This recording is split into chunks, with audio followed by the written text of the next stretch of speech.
de invitar y presentar a una licenciada en psicología para que nos dé un tema súper importante con respecto a salud y hablarnos de un trastorno que nos puede afectar desde la infancia hasta la edad adulta y estar con nosotros durante toda nuestra vida. Te voy a hablar un poquito de sus credenciales. Ella es la licenciada Ámbar Romo. Ella tiene la carrera de psicología por parte de la UNAM. Tiene un diplomado en neuropsicología. Ella se dedica también a ser instructora certificada para dar capacitaciones, además de que ella también realiza actividades con niños para poder realizar diferentes terapias para este tipo de trastornos también, entre muchas cosas más. Ella también es parte del network marketing, realiza este network de manera profesional y el día de hoy te va a hablar de un tema súper importante y yo tengo el honor de trabajar con ella en este gran proyecto, en estos grandes temas de salud y te invito a que te quedes con nosotros para aprender más en todos nuestros jueves de salud. Doctora Ámbar Romo, ¿ya estás lista y estás conectada? Muchas gracias, doctora Moni. Un gustazo, qué bella presentación. Y bueno, ya estamos aquí súper despiertas y preparadísimas para poderles compartir algo de esta información que realmente es muy importante y de repente es un poquito infravalorada. Entonces, voy a compartirles la presentación. Ya está, se me Te olvidó. dejo cámaras y micrófonos, doctora, adelante. Gracias, querida doctora Moni. Buenos días a todas y a todos. Muchísimas gracias por haberse conectado. Este tema lo preparé con muchísimo entusiasmo, con muchísimo cariño. Es algo en lo que he trabajado por varios años. Y bueno, espero poder compartir con ustedes algo de esta pasión, de la emoción y sobre todo poderles aportar algo de valor con esta información. ¿De acuerdo?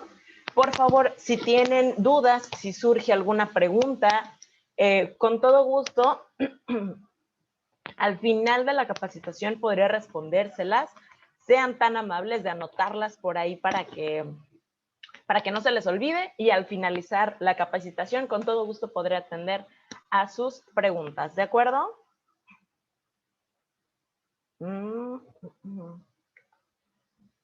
Ahí estamos. Por favor, confírmeme, doctora Moni, que se alcanza a ver la presentación. Sí, sí ¿Correctamente? se ve muy bien. Perfecto, muchísimas gracias. Bueno, pues vamos a iniciar con esta capacitación a la que denominé trastorno por déficit de atención e hiperactividad y la suplementación como alternativa. ¿De acuerdo? Muy bien, empezamos por lo básico. ¿Qué es el trastorno por déficit de atención con o sin hiperactividad? ¿De acuerdo? Es muy importante el con o sin. Van a ver más adelante por qué. Es un trastorno del neurodesarrollo que se presenta en la etapa infantil, ¿de acuerdo?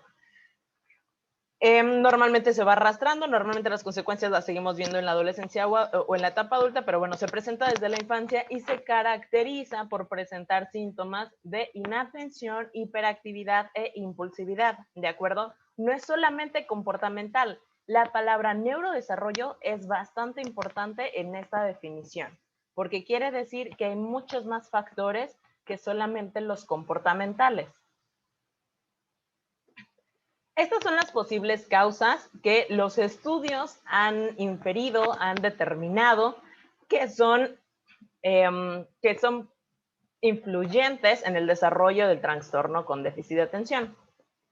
Los genéticos. Los expertos mencionan que es mucho más probable que una persona con antecedentes heredofamiliares, heredoparentales, con este trastorno tenga 50% más probabilidades de padecerlo que quien no los tenga.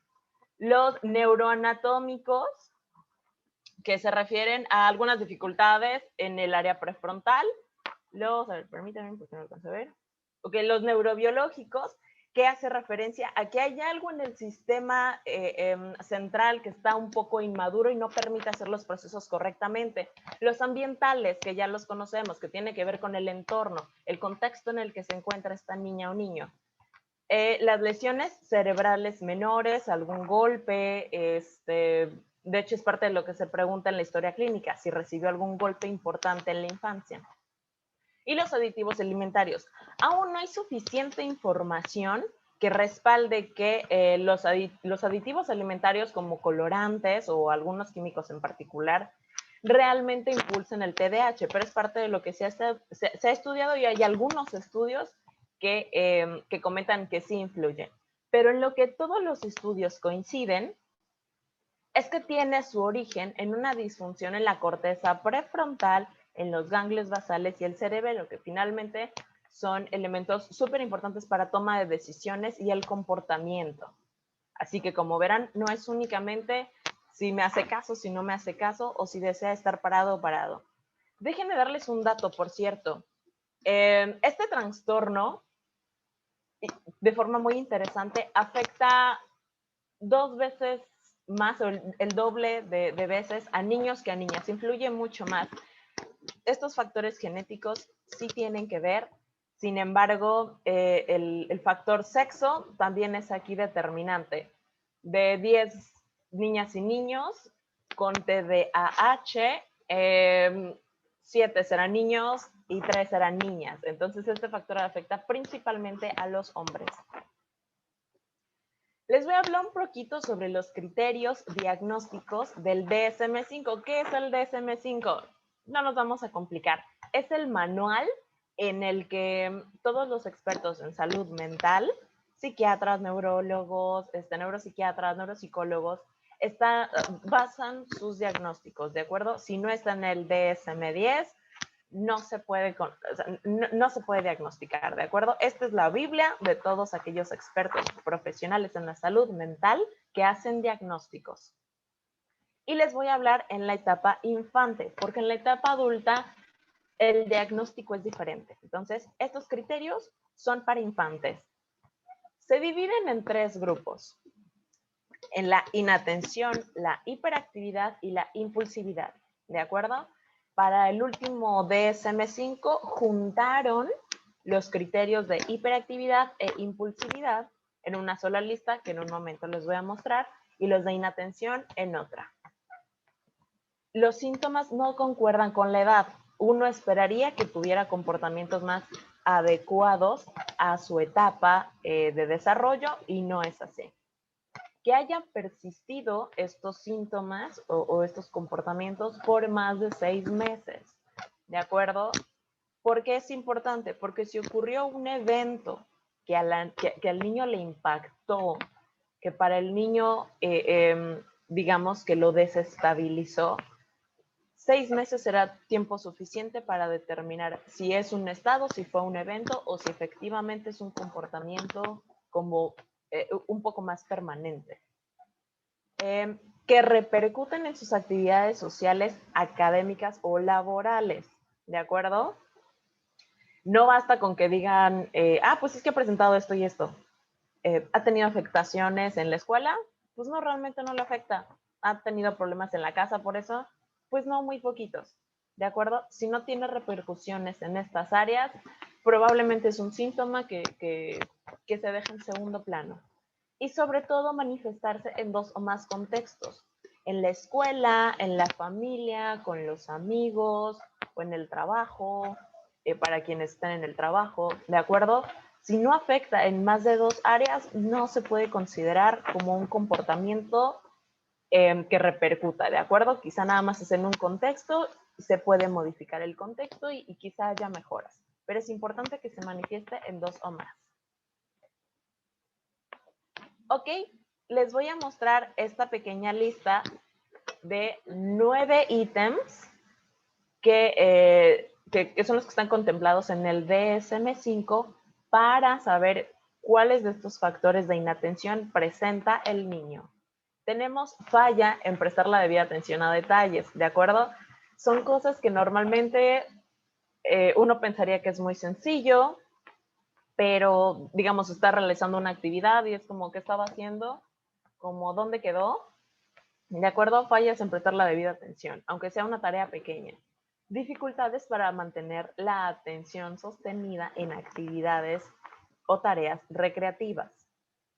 Incluso si es algo que le gusta, como dibujar, pintar, y le cuesta trabajo mantener la atención, puede ser un síntoma importante. Dar la apariencia de no escuchar cuando se le habla de manera directa. ¿Les ha pasado? ¿Conocen a alguien así? Que parece que le están hablando de frente y aún así pareciera que no entiende lo que le digo. No seguir instrucciones y no terminar las tareas o deberes. Tener dificultad para organizar tareas y actividades. Evitar hacer con disgusto o hacerlo con desgana. El iniciar tareas que requieren un esfuerzo mental sostenido, como la lectura, como resolver problemas matemáticos, como hacer un resumen de alguna lectura o incluso estos famosos mapas conceptuales, ¿no? Oye, vamos a realizar esto. Ay, lo resisten. Y perder cosas necesarias para la realización de sus tareas. Híjole, este es de los más comunes y probablemente conozcan o identifiquen este punto. Son niños que si saben que tienen que utilizar plumas de colores porque así se los piden, porque tienen que usar el rojo y el azul y el negro, y de repente no saben usar el rojo, es que lo perdí. O incluso los libros. Así de, chin, es que no sé dónde dejé el libro. Es que perdí mi cuaderno, o lo dejé en la escuela, o se lo presté al niño, o lo dejé. Estos elementos básicos. Conocí el caso de un niño que incluso los lentes requería apoyo visual, sobre todo para ver de lejos. Bueno, hasta los lentes perdió. Entonces, este puede ser también como un elemento importante de observar. Distraerse con facilidad con estímulos externos, pensamientos no relacionados con la tarea en curso. Es muy, muy, muy común, ¿de acuerdo? Sobre todo hoy en día, donde la información que reciben en su entorno es sumamente visual, es sumamente volátil, es casi express. Nosotros mismos como adultos estamos revisando redes sociales y en un minuto, ¿cuántos posts, cuántas imágenes o cuántos videos nos podemos echar en un minuto revisando? Bueno, entonces, esto también es como un factor importante. Si están realizando una actividad, que de repente estén haciendo la tarea, así, oye, ¿y tú crees que las gaviotas vuelen muy lejos? ¿De acuerdo? Esto es bastante común. Están haciendo una actividad, pero el pensamiento está en otro lado.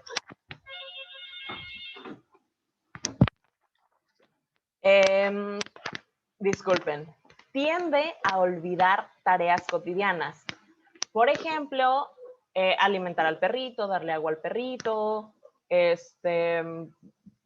hay quienes bañarse o quienes se les olvida cambiarse el uniforme, aunque es algo que hagan repetidamente. Es como llego y es como, oye, ¿y el uniforme?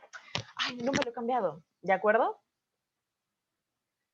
Y estos son los de hiperactividad e impulsividad. También son 9, que es lo que les decía, que el DSM-5 anteriormente se consideraban 9 de hiperactividad y 3 de impulsividad. Para esta última edición del manual, eligieron disminuirlo a 9 en total. Por eso está como combinado. Tenemos juguetear o golpear con las manos o pies o retorcerse en la silla, justo como el niño que está en la imagen, que es un niño que le cuesta mucho trabajo estar quieto por periodos prolongados de más de 3 minutos, de más de 5 minutos, y que ya están echándose en la silla hacia adelante, recostándose, volteando para ver todos lados, tamborilear con los dedos, ¿de acuerdo? O aquellos niños que tienen síndrome de piernas locas, si lo habían escuchado, también. Levantarse en situaciones en que se espera que permanezcan sentados. Por ejemplo, si están viendo una película, si están viendo un programa que les guste, pero se la pasan brincando, ese es un comportamiento que hay que observar. Corretear o trepar en situaciones inapropiadas. He conocido casos de niños que estando en clases se paran y empiezan a correr, o se paran y empiezan a juguetear, o se van al pasillo y empiezan a correr. ¿De acuerdo? Es importante observar esos comportamientos también. Ser incapaz de juguetear o de ocuparse en actividades recreativas tranquilamente. Muy pegado a las anteriores. Estar ocupado y actuar como si lo impulsara un motor. niños que dicen, híjole, ¿de dónde te apagas? ¿De acuerdo? Pero ojo, recuerden, este es solamente un síntoma. No porque conozcamos a un niño que esté así, quiere decir que ya es hiperactivo. Hablar en exceso. Siguiente, responder de forma inesperada o antes de que concluya la pregunta. No sé si ustedes conocen a algún niño que diga, ¿quién de ustedes tiene? Y ya están, yo. ¿Quién me puede? Yo. Oye, espérame. O que estamos hablando. No, pues déjame platicarte que la fotosíntesis, oye, Amar, pero no me habías dicho. De acuerdo, no esperan su turno. Presentan dificultades para esperar su turno. De acuerdo, no les gusta esperar. No les gusta esperar, es como ya, quiero hacerlo ya. Interrumpir o inmiscuirse en las actividades de los demás. ¿De acuerdo? Si se dan cuenta, están bastante relacionados, pero son síntomas independientes. Para poder diagnosticarlo, no es solamente un tipo de TDAH, ¿de acuerdo? De hecho, son 3 tipos de diagnósticos. Con predominio hiperactivo quiere decir que tiene más de 6 síntomas hiperactivo y menos de 6 de inatento, ¿de acuerdo? Quiere decir que presenta, no sé, 9 de hiperactivo, serían muchísimos, pero digamos que presentan 9 de hiperactivo y 4 de inatento, ¿de acuerdo? Eso sería con predominio hiperactivo. El inatento sería justamente el caso contrario, que presentan mucho más de 6 síntomas, signos, criterios de inatención y menos de 6 de hiperactividad e impulsividad. Y el combinado es cuando presenta más de 6 en ambos criterios, ¿de acuerdo? Y en cualquiera de estos casos se presenta en 3 tipos de intensidad, leve, moderada o severa. Por supuesto, esto lo va a determinar las pruebas que realice el profesional que decidan acudir. Y al respecto, ¿cómo es una persona? ¿Cómo se ve una personita o un adulto o una adulta con TDAH? Ok. Les voy a hablar de las posibles consecuencias de no cuidar o de no vigilar los síntomas de un TDAH, ¿de acuerdo? En la infancia es muy frecuente que tengan problemas en la escuela porque no entregan tareas, porque se la pasan parados, porque están perdiendo cosas, porque dispersa todos sus objetos personales cerca de él, porque se la pasan hablando con los niños y no les permiten estudiar, ¿de acuerdo? Porque se la pasan platicando, discutiendo con los compañeritos. Y ese es el siguiente, problemas con las relaciones sociales. Son niños a los que les cuesta mucho trabajo tener amigos. Una de las preguntas más importantes cuando se está haciendo la entrevista es, ¿cuántos amigos tiene? Si tiene menos de 5, es un comportamiento que sería importante observar, ¿de acuerdo? ¿Qué está pasando que ese niño tiene menos de 5 amigos? Un niño que se logra integrar mejor, digamos entre los 5 y los 7 años, dice que tiene un montón de amigos, sobre todo si tiene la fortuna de acudir a la escuela de forma presencial, refiere que tiene muchísimos amigos, ¿de acuerdo? Pero estos niños tienen solo 1 o 2 amigos, son constantes, les cuesta mucho trabajo hacer nuevos, no les gusta los cambios, ¿de acuerdo? Y bueno, los de predominio de hiperactividad, por ejemplo, me tocó trabajar con un pequeñito que yo creo que le pasaba peor que yo como su Miss, porque no podía estar tranquilo. Le gustaban las películas, veíamos una película y no podía estar tranquilo, no podía estarse quieto. Le prestamos un juguete, un robot, y no podía compartirlo, no era capaz de disfrutarlo y se la pasaba parado además en las mesas, en los sillones, en las bancas, corriendo. Entonces, esos son un poquito más sencillos de identificar porque aunque lo deseen, aunque es una actividad que les guste, no pueden disfrutarla. En la adolescencia, hasta un 78% de los adolescentes, bueno, de los niños diagnosticados con TDAH llegan a la adolescencia con estos síntomas y produce complicaciones con la familia, en la escuela, en el entorno social, sumados, por supuesto, a las situaciones de de la escuela, de la etapa en sí, que ya saben, es donde tratan de tener su identidad, tienen algunos choques con la autoridad, etcétera. Bueno, aquí se suman, se incrementa este punto. Tienen mayor probabilidad de repeticiones de cursos, de reprobar materias, de presentar problemas de conducta, de ser expulsados del colegio o de abandonar los estudios. Este es un foco sumamente importante porque también es muy común decir no sirves para la escuela o no quieres estudiar, ponte a trabajar. ¿Y qué creen? Lo hacen y no retoman los estudios porque no se le tomó la debida importancia a ese por qué no está resultando bien en la escuela, por qué no está teniendo buenos resultados en la escuela. Y tienen mayor probabilidad de conductas de riesgo, de accidentes, de relaciones sexuales irresponsables, precoces, de abuso de sustancias y de conductas ilegales. Díganme ustedes si no es importante atender desde la infancia estos síntomas y estos comportamientos, ¿de acuerdo? Porque la mayoría de los adolescentes con los que he trabajado presentan todos estos, pues sí, presentan todos estos comportamientos, se les llaman de riesgo. Y en la etapa adulta, híjole, en la etapa adulta no está tan sencillo porque los síntomas deben perseverar por más de 12 años, que se haya presentado desde la infancia y otro tipo de criterios. Además, los tests son diferentes para adultos que para niños y adolescentes.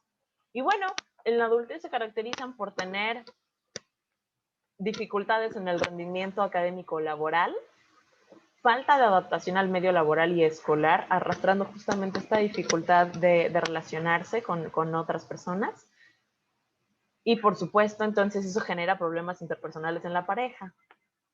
Comorbilidad con enfermedades mentales. La comorbilidad quiere decir que hay una estrecha relación, ¿de acuerdo? Con enfermedades mentales como el trastorno disociativo y el trastorno confrontativo, es decir, los que le echan bronca a todo lo que parezca autoridad. De una forma extrema, por supuesto. Riesgo de consumo de sustancias tóxicas con frecuencia. No estamos hablando de sociales, estamos hablando de que se vuelve una constante problemática. Problemas legales y propensión a accidentes. Propensión a accidentes es que se ha demostrado que adultos con TDAH, que prevalecen los síntomas, son mucho más propensos a accidentes, por ejemplo, automovilísticos o en el uso de herramientas, ¿de acuerdo? Ahora, esta parte es importante, muy importante. ¿Quién puede hacer el diagnóstico de TDAH? Especialistas como pediatras, psiquiatras, psicólogos clínicos, neurólogos, neuropsiquiatras, neuropediatras y neuropsicólogos. Estos últimos 4 especialistas neuro son los preferibles, son los ideales, ¿de acuerdo? Están capacitados totalmente, tienen especialidad para poder observar no solamente los comportamientos, no solamente los síntomas, sino además apoyarse de un estudio de imagen, de neuroimagen, para poder apoyar el diagnóstico, ¿de acuerdo? Sí lo puede hacer el pediatra le puede decir, ¿sabe qué? Vaya a hacer además una revisión completa porque presenta todos estos síntomas. Y además estos últimos 4 neuros tienen la capacidad de poder determinar si requiere un tratamiento farmacológico o no, ¿de acuerdo? Aquí me voy a tener un momento. Por favor, ¿quién no puede hacer un diagnóstico? Ok, yo creo que todas y todos hemos escuchado de algún caso donde la abuelita, donde la maestra, donde la tía o el tío, donde la vecina que es maestra me dijo que conocemos un caso así, ¿de acuerdo? Entonces, estos son los únicos especialistas. Si la maestra les dijo, si la maestra de USAER en el colegio les dijo, si la pedagoga de la escuela les dijo, si la abuelita que tiene 15 nietos les dijo que ese niño tiene déficit de atención, que ese niño tiene... Por favor, solamente observen a su niño, ¿de acuerdo? Es muy delicado que diagnostiquen a un niño a partir de lo que un tercero les dijo. Y conocí el caso de un niño que la mamá vio a 4 especialistas que le dijeron que no presentaba déficit de atención con o sin hiperactividad, pero buscó a un quinto que le dijo que sí. Entonces, y este quinto que le dijo que sí, lo medicó. Y después la mamá refería que este medicamento, probablemente supresor, como que lo atontaba, como que no era el mismo, entonces prefería dárselo solo en vacaciones, que es cuando no tenía nada que hacer. ¿De acuerdo? Esto es muy delicado.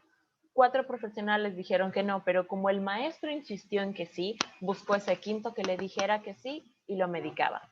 Esto aparentemente en comportamiento no le afectó, pero a largo plazo puede ser, bueno, ya vimos las consecuencias de un TDAH no observado, no tratado correctamente y las consecuencias que puede llegar a tener de adolescente, incluso de adulto.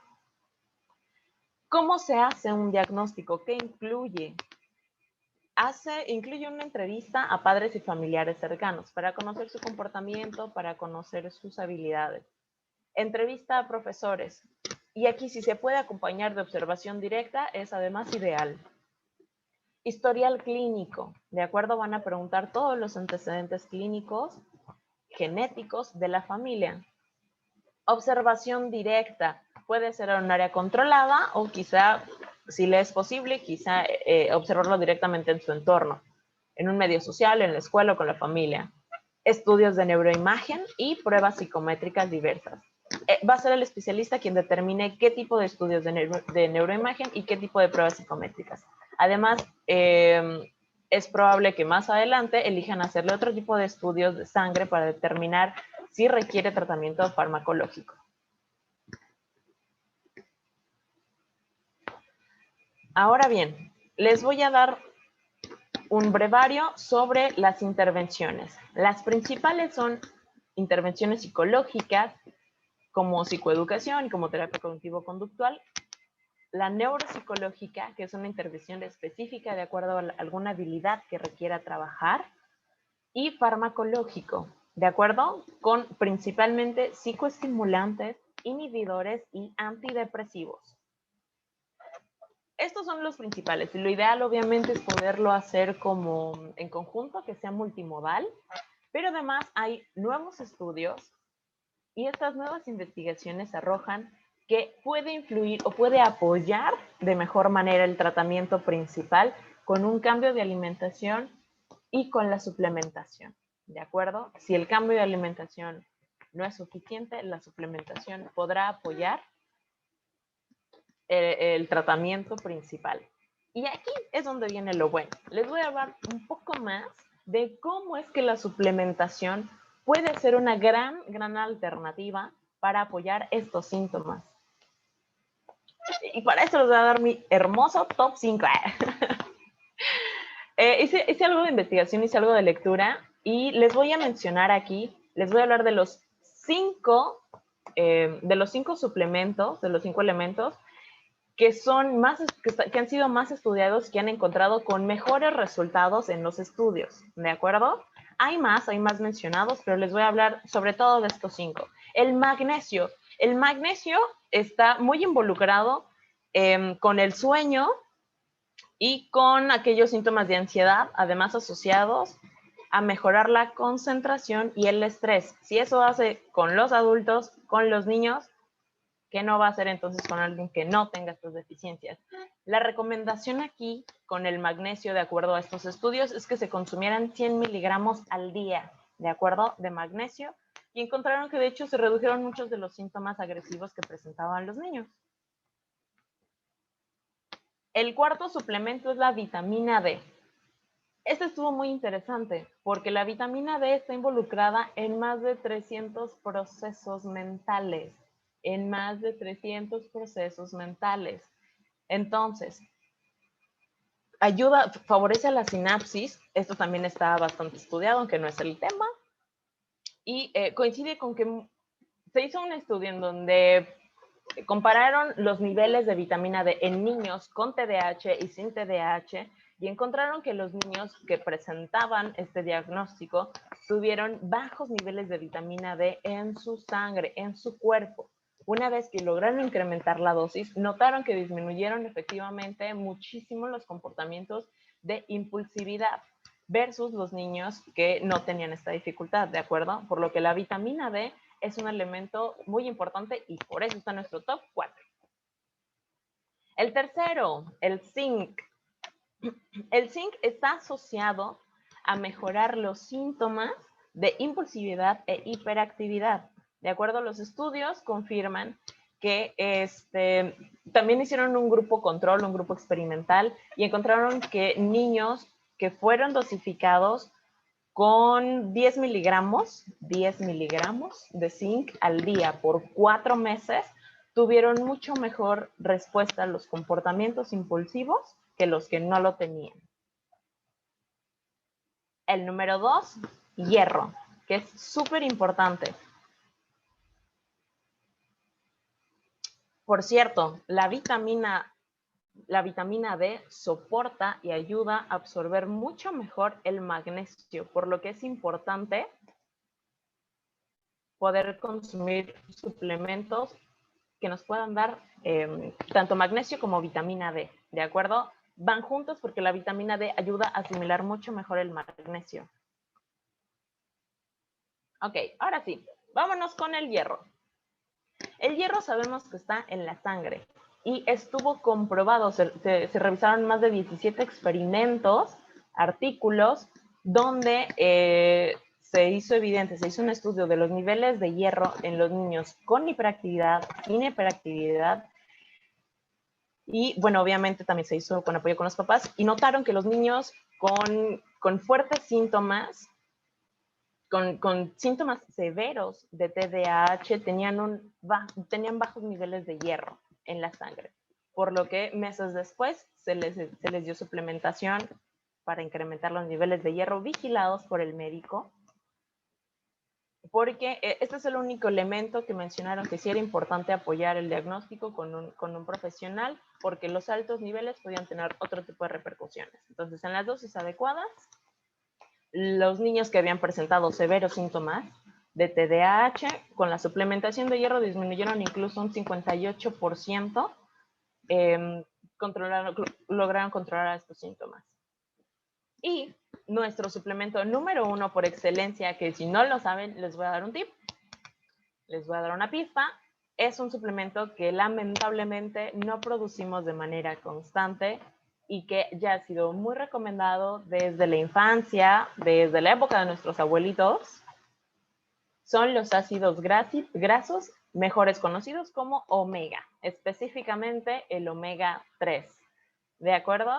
Este por excelencia es uno de los suplementos más recomendados para este tipo de síntomas, para este tipo de trastornos, porque ayuda a la concentración, ayuda a mejorar la memoria, ayuda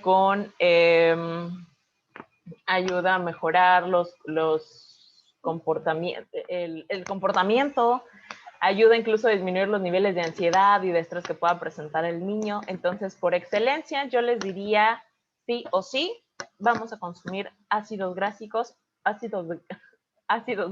omega 3, en niños y niñas que tengan algún indicio de estos comportamientos, ¿de acuerdo? Incluso aunque solamente sea un poquito distraído o distraída, es importante poderles dar omega 3. Esto va directamente a las funciones del sistema nervioso central, directamente.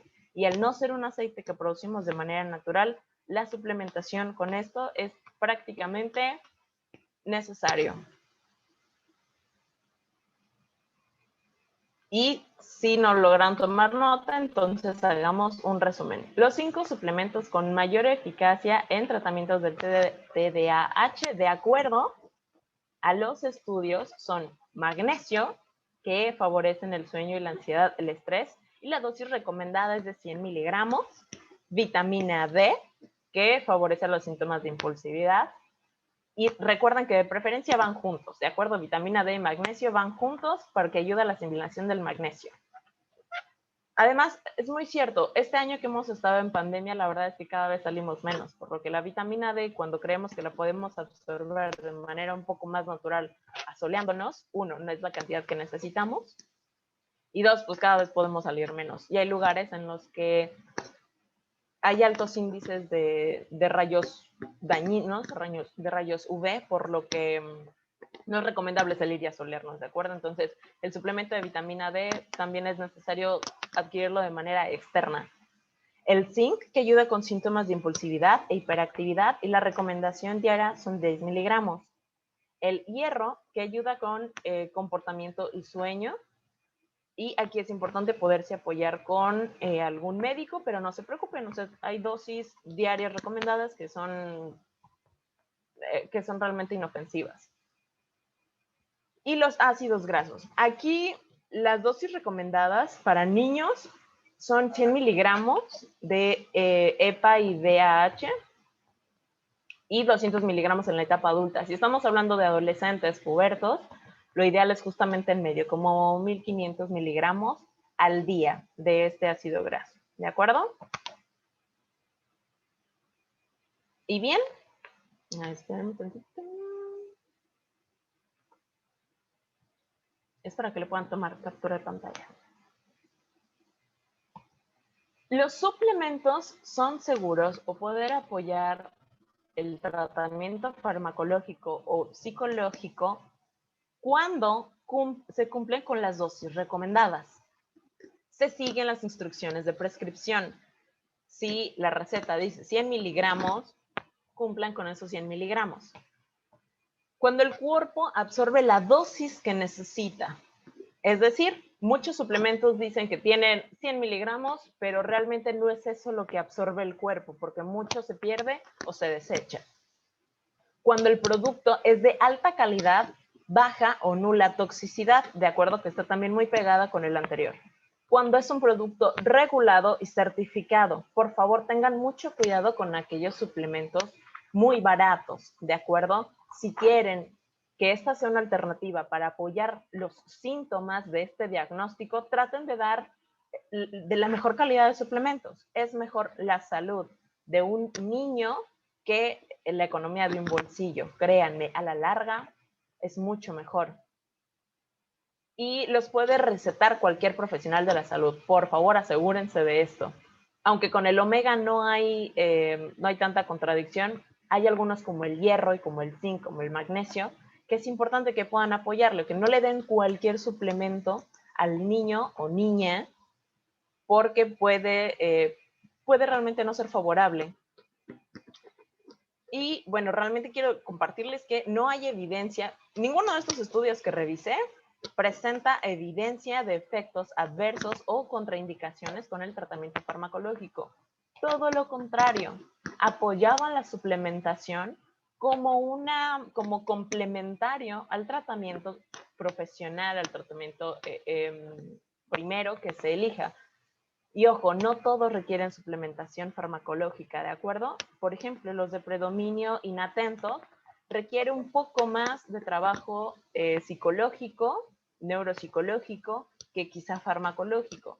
Ya será el especialista quien lo determine, pero hay muchos casos así. No es el 100%, pero sí pueden apoyarlo con suplementación. Por lo que incluso con o sin diagnóstico en mano, la suplementación es una gran alternativa para disminuir los síntomas.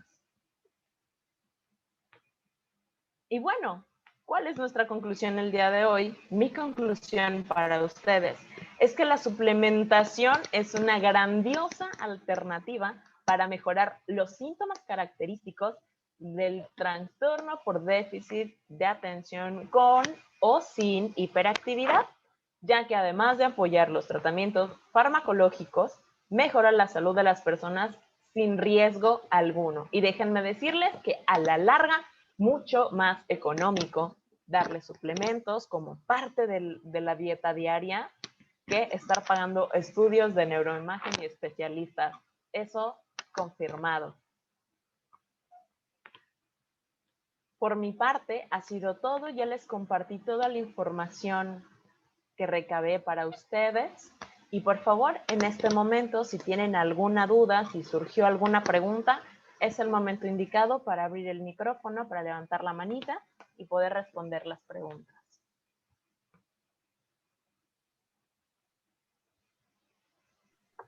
Wow, muy bien, muchísimas gracias, licenciada. Está perfecta la información, muy completa, muy didáctica, para que podamos comprenderla, sin duda. Y pues como dijo la doctora Ámbar, ¿tienen alguna duda, alguna pregunta? Levanten su manita, están los micrófonos abiertos para que podamos resolverlas.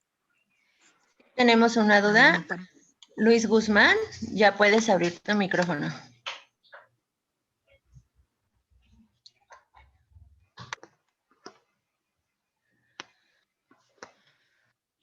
Okay. Creo que Perdón, así es ya. que no le apretaba. Pues, antes que nada, gracias por tu participación. La verdad es que siempre son de mucho valor, una explicación perfectamente clara. Yo solamente tengo una duda. Comentabas el tema del omega, que ese puede ser a libre demanda, obviamente, pues por las características y beneficios que tiene, pues no nada más nos ayuda para este tema, ¿no? Sino para muchas cosas. Ahí en el tema de la recomendación, si toman más, ¿es mejor? ¿O tiene que ser ese porcentaje de gramos, miligramos que comentas? Mira, honestamente, aquí mismo la doctora Moni ha sido quien incluso nos ha apoyado con esta información en capacitaciones, charlas anteriores, donde justamente hablamos de los beneficios del omega 3. Y déjame decirte que realmente no hay afectación. El cuerpo absorbe lo que necesita. Punto. Si tú le das 3,000 miligramos, pero solamente puede absorber 2,000, esos 2,000 los va a tomar y los demás los va a desechar. No pasa nada. Realmente no hay casos reportados de sobredosis de omega 3. Entonces, no hay ningún problema. Si te puedes echar, si pueden como adulto 2,000 miligramos, 2,500, el cuerpo va a absorber lo que necesite. Así que no hay cuidado con eso. Espero haber resuelto tu duda, Luz. Excelente, sí, muchísimas gracias. Gracias a ti. ¿Tenemos alguna otra pregunta?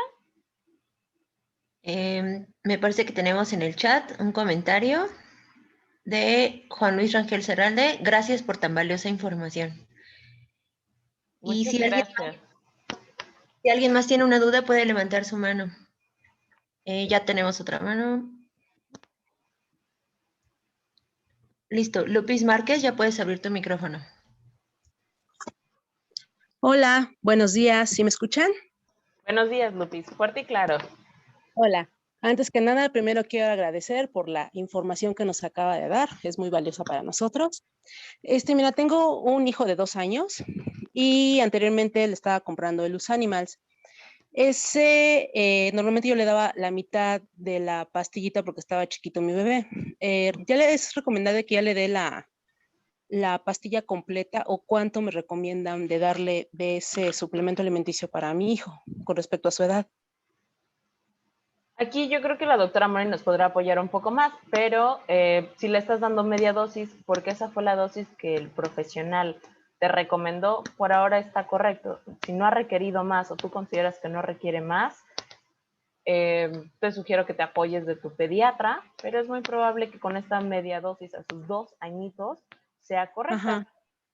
¿Hay información que nos puedas ayudar a complementar, doctora Moni? Sí, sus ánimas ya sabemos que es la dosis recomendada a partir de los 2 años. Si el bebé, bueno, por alguna contraindicación que tenga médica y requiere una dosis menor de suplementación, está indicada por un profesional, como dice la doctora Ámbar, es lo indicado que en ese momento, a lo mejor era más chiquitito, sí requería media dosis, pero Ajá.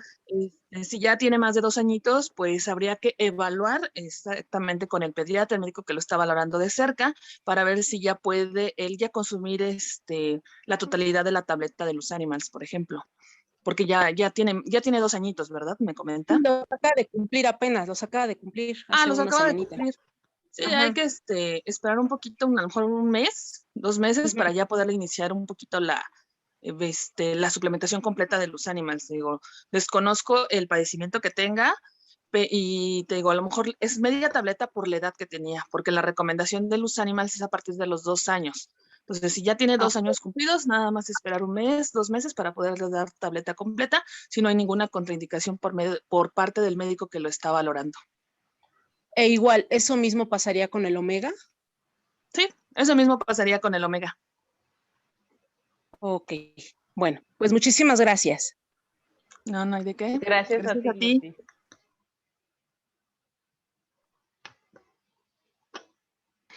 Me parece que ya no hay más manos levantadas. Ah, ya, aquí hay una.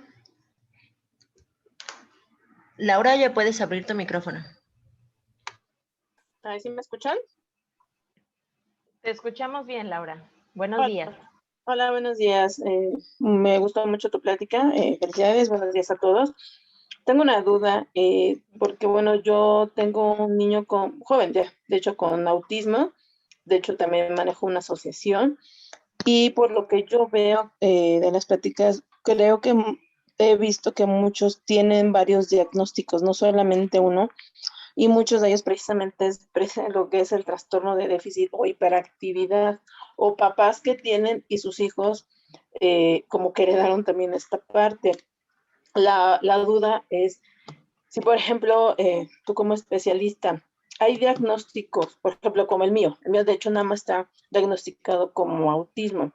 Sí ha llegado donde a la edad adulta se pueda de todas maneras, aunque ya tiene un diagnóstico, poder diagnosticarlo con este trastorno, porque yo he visto que muchos son los pequeñitos los que sí tienen como ya 2 o 3 diagnósticos, pero por ejemplo, bueno, en mi caso, nada más es uno, pero sí tiene muchos síntomas de, por ejemplo, de hiperactividad.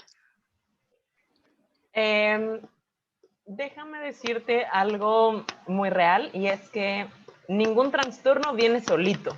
La mayoría de las veces efectivamente tiene una estrecha relación con otro tipo de trastornos o con otro tipo de síntomas propios. Por ejemplo, en este caso tú mencionas que tiene varios de estos que di el día de hoy, que puede haber sido de impulsividad o de inatención.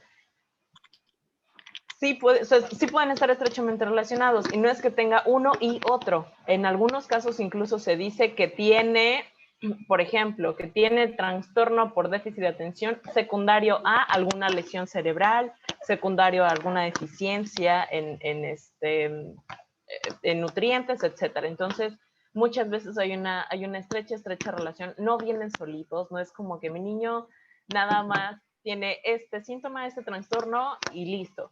Entonces, es muy probable, es muy viable. Sin embargo, el de mayor importancia es este que comentas de autismo. Entonces, ese es el que hay que darle más importancia. Los demás son comportamientos que se pueden ir trabajando de forma aislada o de forma grupal, de forma pertinente, acompañado de algún psicólogo, de algún neuropsicólogo, que pueda hacer un tratamiento adecuado a las necesidades y a las habilidades que se deban trabajar en las áreas de tu hijo. Entonces, haces muy bien en observar que tiene varios síntomas, que no solamente es un diagnóstico, pero el más importante es este. Y hay que tratarlo, y mejor dicho, hay que extraer aquellas áreas en donde habrá que reforzar y trabajarlas aparte. Espero haber ayudado a responder tu pregunta. Sí. Sobre todo lo que tú comentas. De hecho, sí, en la escuela tenemos el psicólogo, pero me he percatado yo mucho en el comportamiento de los pequeños, ¿no? Porque, como te digo, tengo asociación y obviamente vienen muchos. La mayoría son chicos, pero ahorita últimamente tú que mencionas adultos, me he encontrado ya con gente que ni siquiera está diagnosticada como tal y tienen muchos síntomas de déficit o hiperactividad. Entonces, pues te preguntaba que sí, como adulto, o a lo mejor la pregunta más exacta, ¿qué tan complicado es también como adultos poderlos diagnosticar? Porque ya como por lo que tú me estás diciendo, como que ya tienen más definido el comportamiento, y veo que mucha gente no está diagnosticada. Solamente el 5% de los adultos, o sea, del total de niños diagnosticados con TDAH, de este total, solamente el 5% llega a etapa adulto con estos síntomas. Por eso es que los criterios de diagnóstico para adultos son diferentes, porque muchos desaparecen con la edad, muchos desaparecen con el desarrollo. Por ejemplo, aquellos como de hiperactividad e impulsividad, hay muchos que desaparecen, ya no tienen el mismo nivel de energía, los mismos comportamientos como movidos por un motor, ya disminuyeron. Entonces, uno de los criterios es que sea una constante por más de 12 años y que le afecte también en 2 o más áreas a esta persona, ¿de acuerdo? Y ¿qué ¿Qué tan viable? Es muy viable que se diagnostique. Hay para eso, por supuesto, pruebas psicométricas que apoyen el diagnóstico. Más o menos se acompaña, igual que con los niños, se hace un historial, se hacen preguntas, se hacen pruebas psicométricas y entonces se podrá determinar si hay diagnóstico o no. Lo que cuesta más trabajo, efectivamente, es trabajarlos, porque finalmente las redes neuronales ya están al 90%, y aunque claro que somos capaces de aprender nuevas cosas, lo cierto es que la plasticidad del cerebro disminuye conforme se avanza la edad. Entonces, ¿qué probabilidades hay? Muchas. Existen pruebas, existen estudios de neuroimagen que pueden apoyar el diagnóstico, y qué tan viable es dependiendo de las capacidades del profesional con el que trabajes y la disposición del adulto para hacerse este diagnóstico, para hacerse la prueba. Ahora sí puedo responder tu pregunta. Sí, muchísimas gracias, muy completa. Muchas gracias. Gracias a ti, Laura. Tenemos una mano más de Daniel Ibarra. Daniel, ya puedes abrir tu micrófono. Buenos días a todos. Me presento, soy Daniel Ibarra. También les he apoyado, bueno, anteriormente de unas pláticas, pero en sí agradezco mucho este tipo de temas para las doctoras a cargo del sistema, y también a la doctora que acaba de dar su plática totalmente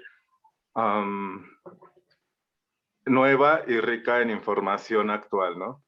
En sí, bueno, mi pregunta es, a mí me diagnosticaron en los 90s, personalmente TDAH, y mi pregunta era en sentido de que desde los 4 años me empezaron a medicar con Ritalin, pero con dosis que en ese tiempo era la década de los 90 y el boom de Ritalin, en sentido de que apenas había entrado en México. Bueno, obviamente ya he ido investigando un poquito más, y pues no se daban dosis obviamente exactas, ¿no? Entonces, digo, yo hasta la fecha sé que hubo, por así decirlo, un aceleramiento a toda esa hiperactividad que de por sí ya tenía de niño, y una psiquiatra que conozco me mencionó que como me dieron mucho tiempo desde los 4 años hasta los 9 años el Ritalin, me fueron generando internamente, neuronalmente, por así decirlo, una cuerda más hacia mi daño neuromotor, ¿no? O sea, en sentido en cuestión de la hiperactividad. Y me dice que pues esa también es una causal de que ahorita como adulto siga yo teniendo esa energía, porque como el destete del Ritalin no se sabía exactamente en esa época cómo manejarse, solamente me lo quitaron y me pasaron a fluoxetina. No, miento, a metilfenidato, que es otra derivada del Ritalin. Aquí la pregunta es cómo se podría ir equilibrando con qué tipo de suplementos alimenticios esta pues gran energía. Obviamente yo no podría consumir los energéticos, porque realmente tengo a veces demasiada energía. Yo todavía me podría subir a un árbol de 3 metros si, si me lo propongo, y darme otro guamazo, ¿no? Por así decirlo. Entonces, yo creo que sí ya me está afectando, obviamente, y ahorita actualmente no he podido continuar con ningún medicamento porque yo ya tengo miedo a alguna consecuencia secundaria por todo lo que consumí de niño, que me suministraron en demasía, y era demasiado, yo siento ya hoy en día. Perdón, como soy odontólogo, pues ya sé parte de farmacología, pues sí ubico que el tiempo y el umbral fue demasiado extenso. Muchas gracias primero por compartirnos tu historia, Daniel, porque más que una pregunta lo que hiciste fue compartirnos tu historia, compartirnos tu vida. Este espacio también es para eso, te lo agradezco. Y bueno, puedo comentarte de algunos suplementos que de acuerdo a los estudios ayudaron a disminuir ciertos comportamientos, ciertos síntomas. Pero lo ideal es que en tu caso te apoyes de algún profesional como neuropsicólogo o neurólogo para poder hacerte también estudios de neuroimagen complementarias y que efectivamente no estés tomando fármacos al libre albedrío o porque te lo recomendaron de chiquitos o porque como este es excitatorio, este es inhibitorio y se compensan y se acabó, ¿de acuerdo? Entonces, yo aquí sí te puedo comentar, por ejemplo, que el magnesio ayuda mucho también a controlar como a algunos neurotransmisores, por tanto puede ayudar a controlar el estrés junto con el omega 3, ¿de acuerdo? Entonces poder consumir, recuerda que además el magnesio va con la vitamina D, entonces vitamina D, magnesio y el omega 3 creo que pueden ayudar a disminuir estos síntomas de impulsividad, de hiperactividad, que además también están asociados al estrés y a la ansiedad, que probablemente padezcas con cierta frecuencia. Entonces, ayudan a calmar un poco estos síntomas. Los puedes tomar en las dosis recomendadas, quizá unas 3 cápsulas de omega y 2 de magnesio y vitamina D, a lo mejor hasta 3. Pueden ayudar a controlar un poco esta energía sin que tengas efectos adversos. Pero la mejor recomendación en tu caso particular, debido a tu historial, es que acudas con un profesional de neuroimagen, o sea, un neuropsicólogo, un neurólogo, un neuropsiquiatra, para que pueda apoyar mejor este diagnóstico, quizá con otro fármaco y además conocer a qué nivel te afectó pues ese mal tratamiento. Esa es la mejor recomendación que te puedo hacer. Sí, no, pues ahora sí que fue muy extensa la respuesta. Pero espero que te haya servido, Daniel. Sí, muchas gracias. Gracias a ti. Saludos a todos y exitoso día. Gracias, Daniel. Listo, me parece que ya no hay manos levantadas. Sería todo. Gracias. Muchas gracias a todas y todos. Gracias, doctora Moni, por este espacio. No, muchísimas gracias a ti, doctora Ámbar, por participar en estos Jueves de Salud. Bienvenida. Sin duda, una gran plática que nos diste. Completa totalmente. Yo estoy feliz. El trastorno, la verdad es que nos enfocamos muy poco en las enfermedades mentales de este tipo. Y como dices, o sea, los adultos prácticamente no son diagnosticados desde niños porque no le tomamos la importancia a los niños y eso puede marcar hasta su edad adulta, ¿no? Entonces, esos niños que están ahorita en control y en tratamiento, pues van a tener una mejor calidad de vida cuando sean adultos, ¿no? Y esos adultos que aún no son diagnosticados, pues están todavía a tiempo. Hay que aceptar muchas veces que los comportamientos o las situaciones que tenemos, pues muchas veces no son comportamientos normales y siempre hay que acudir a un profesional de la salud, como un psicólogo, como dices, un psicoterapeuta, un psiquiatra, dependiendo del nivel en que estemos, ¿no? Para poder tener tanto una mejor calidad de vida, para poder desarrollar todas nuestras actividades. Sin duda una gran plática, doctora, muchísimas gracias. Te agradezco. Gracias a ti, socio, también por conectarte el día de hoy a estas grandes pláticas de salud. A ti también, invitado, espero que te haya esto nutrido totalmente, esta gran información con grandes profesionistas como la doctora Ámbar. Como cada jueves, te esperamos en una plática más de salud. También te invitamos a que te conectes a ti, socio, todos los días. Hay capacitaciones. Hoy por las noche tenemos capacitaciones también. El día de mañana tenemos nuestras historias de éxito y el día sábado grandes capacitaciones con grandes líderes en esta gran empresa. Por nuestra